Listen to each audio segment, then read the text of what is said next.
Tinanghayan ang mga nakakamanghang mabubuting gawain ng mga kapulisan ng Rizal Police Provincial Office sa pamumuno ng masigasig at masipag na Provincial Director Police Colonel Felipe B. Maragon simula September 23 hanggang September 27, 2024. Angono Police Good Deeds.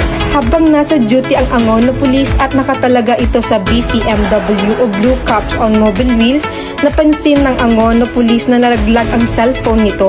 Binalik ito sa may-ari ng cellphone at nagpasalamat ito sa kabutihang loob ng pulis.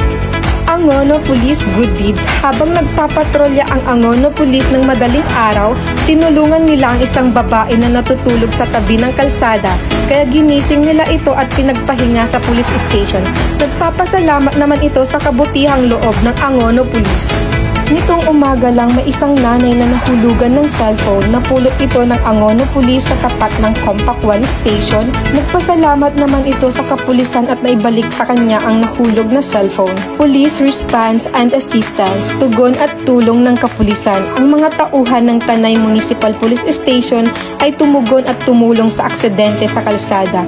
Ang taong sangkot at tinulungan ng Tanay MDRRMO sa pangunguna ni Noah Hadap para sa paunang lunas at dinala sa medical center para sa tamang lunas. Ito ang mga halimbawa lamang ng mabubuting gawain ng kapulisan ng Rizal Police Provincial Office.